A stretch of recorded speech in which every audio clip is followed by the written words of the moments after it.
আজকে আমি আমার অ্যান্টুর প্রচার কর্ম সাধন ও কিছু আশ্চর্য কাজের কথা বলবো। আচ্ছা, সাধু অ্যান্টনি তার প্রচার কর্ম সাধন করেন উত্তর ইটালিতে।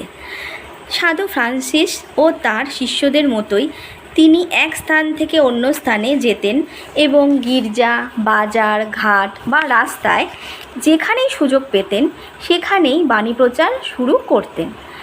মানুষের আত্মিক মঙ্গল সাধনের জন্য তিনি ছিলেন অদম্য উৎসাহী। এবার অ্যান্টনি উপস্থিত হলেন সমুদ্রবর্তী রিমিনি শহরে। এখানেই তিনি ভ্রান্ত মতাবলম্বী আলবিজনেসীয়দের সঙ্গে প্রথম মুখোমুখি হন। রিমিনি ছিল তাদের প্রধান কর্মকেন্দ্র। জার্মান সম্রাটরা পোপের বিরুদ্ধাচারণ করতেন বলে তারা মণ্ডলী তথা পোপের বিরুদ্ধে এই আলবিজনেসীয়দের সমর্থন করতেন। রিমিনিতে তাদের নিরাপত্তা থাকায় আলবিজনেসীয়রা খুবই গোঁড়া ও উগ্র হয়ে উঠেছিল এবং স্থানীয় জনসাধারণের ওপর প্রভূত প্রভাব বিস্তার করেছিল।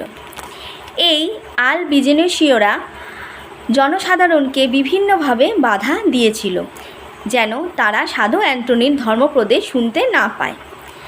একবার এক অলৌকিক কাজের মধ্যে দিয়ে সাধু অ্যান্টনি তাদের এই প্রচেষ্টা ব্যর্থ করে দিয়েছিলেন। তিনি সমুদ্রের ধারে দাঁড়িয়ে মাঝদের আহ্বান করলেন প্রভুর বাণী শোনার জন্য।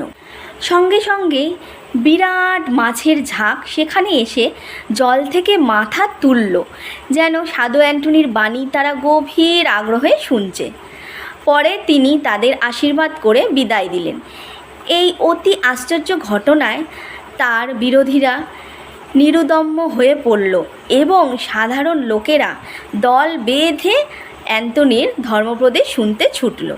গরিব ও অশিক্ষিত লোকেরা সাধু অ্যান্টনির বাণী খুব সহজেই গ্রহণ করে নিল। শিক্ষিত ব্যক্তিরা তাদের প্রশ্ন ও সন্দেহ অ্যান্টনির সঙ্গে আলোচনা করে বোঝার চেষ্টা করল। পরে কোনো অসুবিধা দূর হয়ে যেতে ক্যাথলিক ধর্মবিশ্বাসের পথে ফিরে এলো। এইভাবে আলবিজনেসীয়দের প্রধান ঘাঁটি ভেঙে পড়ল ও তা সাধু অ্যান্টনির বাণী প্রচারের কাছে আত্মসমর্পণ করল। ভিডিওটা আপনাদের সবার ভালো লেগে থাকে তাহলে আমার চ্যানেলটিকে লাইক, কমেন্ট, শেয়ার আর সাবস্ক্রাইব করে দেবেন। Thank you.